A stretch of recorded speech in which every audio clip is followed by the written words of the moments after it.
Бейнероликтің тұрақты демеушісі One X компаниясы жоғары коэффициенттер, жедел төлемдер және оперативті қызмет көрсету сервисі тек сол жерде. Төмендегі сілтемемен өтіп арнамыздың промокодын қолдансаңыздар, сіздерді ақшалай бонустар күтеді. One X сілтемесі төменде.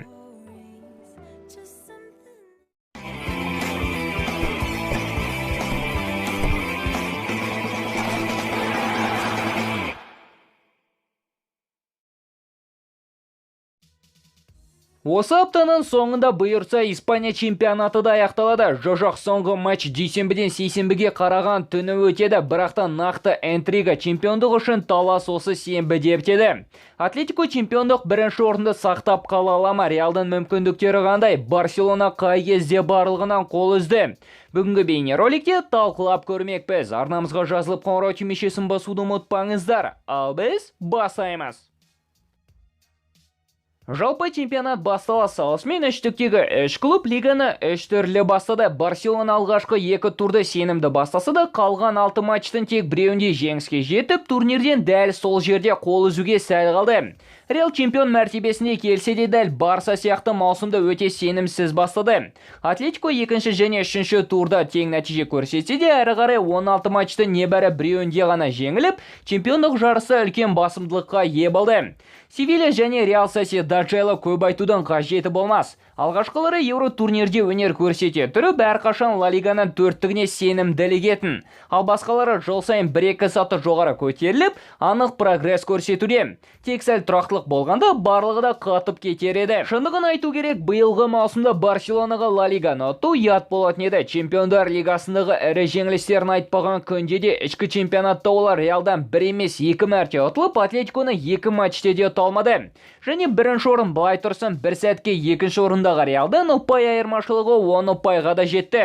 Сөйте тұрып Ла Лиганы ұтып кету әрине ғажайып болса да, енді біреулер үшін ертегі болатын еді. Маусымда Барселона Испания кубогын ұтса да сәтті өткізді деп айту өте қиын. Каталондықтар биылғы барлық ең маңызды матчтарда жеңіліс тауып, керекті жерлерде ұпай жоғалтты.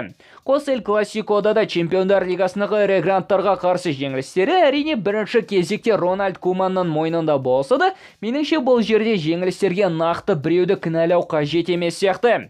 Барсаның негізгі құрамында дәл қазір Педри, Араухо, Мингеса, Пуч және Дессаңды жасы 20-ға жана толған. Былайша айтқанда өмір көрмеген жастар өнер көрсетуде. Әлсіз клубтарға қарсы олар енді әзірге барын салуды, ал Реал, Ювентус, ПСЖ сынды клубқа қарсы жеңіліске оларды кінәлау әрине өте күлкілі. Келісемін, Дембеле, Лангли, Пике, Гризман сынды жеңілістерге кінәлі футболшылар да бар. Десе де оларды сатып алған клубтың трансферлік политикасының өзі кінәлі. Жазда әрине бәрі меніңше Мессидің келісім шартын ұзартпауына байланысты болады. Месси демекші клубтың капитаны биылғы жазда клубта қалама кетеме әлі де белгісіз. Баспалардан бірі міне келісті десе, басқалары Лео Парижден іздестіруде деп дабыл қағуда. Не айтқанмен де Лео биылғы маусымда барын салды және әлі бірнеше жыл клубқа пайдасын тигізер еді. Ал егер Лео кетсе, ондай шешімнің де қайыры болатын еді. Команда барлығын жаңа парақтан бастап өздері дамуды бастайды. Әйтпесе қазіргі Барсадағы талантты жастардың өзі артық қысым түсіп бара жатса, керекті жерде дриблик немесе соққы жасап клубты сүйреудің орнына бәлесінен аулақ деп Мессиге пас бере салуды әдетке айналдырды. Мадридтік Реалда маусымда өте керемет өткізді деп айту қиын. Ішкі чемпионатта құбылмалы өнер көрсетіп, дәл қажет емес деген жерлерде ұпай жоғалтты. Жалпы соңғы жылдардағы Реал мен Барсаның айырмашылығы да осында. Барса әрі гранттардан ұтылса, Реал қарсыласты менсінбеушіліктен бе білмедім, әлсіз клубтардан ұтылады. 12-ші орыннан төмен орналасқан Кадис, Леванте, Алавес және Шахтердің резервтік құрамы сөзіме айқын дәлел. Жаңа жылдан кейін патшалық клуб өте жақсы темппен бастаса да, ақпанға қарай тағы да кадрлық проблемалар басталып, Реал чемпиондық жарыстан біразға дейін шығып, Испания кубогінен ұшты.